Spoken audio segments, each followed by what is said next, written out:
Also falling today, shares of J.M. Smucker, the consumer brand giant. Second quarter profits came in lower than expected. They cut guidance. This, unlike Tiffany, where you could sort of look at Tiffany and say, well, they didn't do as well as they wanted to.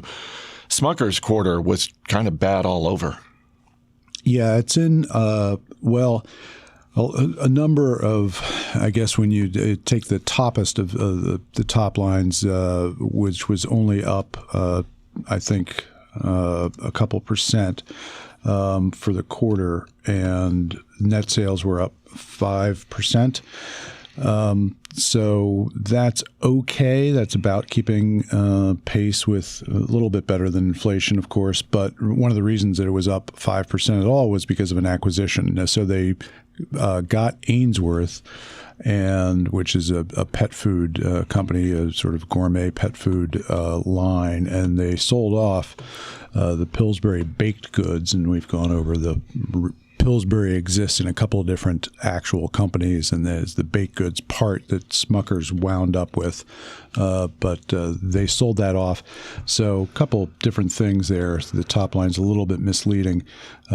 Really, bigger problem for them is the margins came down. They're finding that there is a lot of competitive pricing in coffee, which is good for some of us, the drinkers of coffee. Always happy to hear that people are competing on price there.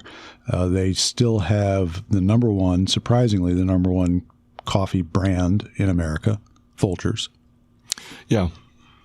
Still number one. Still number one. They've also got Dunkin' Donuts, the beans that you buy off the shelf, not the coffee that you're buying in Dunks, and Cafe Bustelo and a couple of other coffee brands. So they're really, at this point, much more of a coffee and pet food company than jams and peanut butters, which is what you associate the name with more. So I'm wondering if, when looking at a stock which is where it was 5 years ago, I mean, long-term shareholders of Smucker's have not really been rewarded at all. And you look at all of the brands they have, I'm wondering if they need to start taking a very serious look at selling off more of their brands.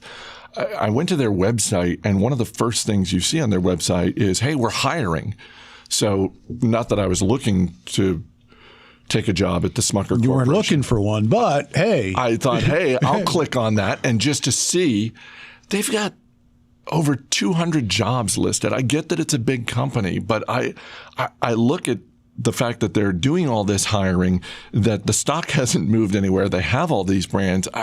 It really seems like someone, an activist investor perhaps, needs to come in and give Smucker a fresh set of eyes, because it does not seem like a company that should be hiring hundreds of new people. It looks like a company that should be seriously thinking about getting smaller, strategically smaller.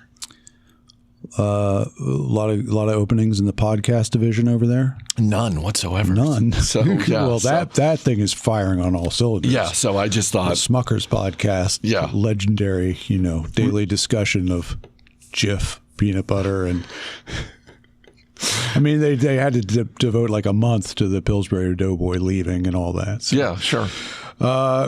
They've got a lot of different things going. They're actually a very, very large player I think, the number 7 player in terms of the center aisle, in terms of packaged foods, like store stable things, the things you put in boxes and cans and stuff and just leave there for however many years it takes to move that product. But they do have a direction, and that is coffee and animals, much more so than jams and jellies, and even peanut butter, which was a much bigger part of the equation, and is specifically within pets, going more and more high profile, high deluxe sort of stuff. The Nutrish brand, Rachel Ray, is one of their big acquisitions. So that's where a lot of I can tell you.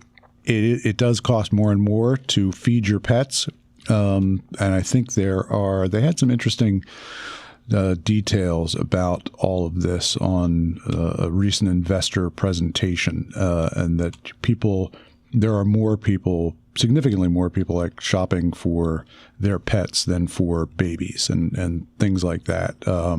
There's just a lot of money spent there, and that's where they're going. Wasn't that the case during the Great Recession, that the only part of consumer spending in the United States that did not drop, that actually went up during the Great Recession, was spending on pets? Yeah, well, you don't want to punish the pets for, a housing collapse. It's not their fault. No, they're not. They're not out there with credit default swaps. No. Or are they?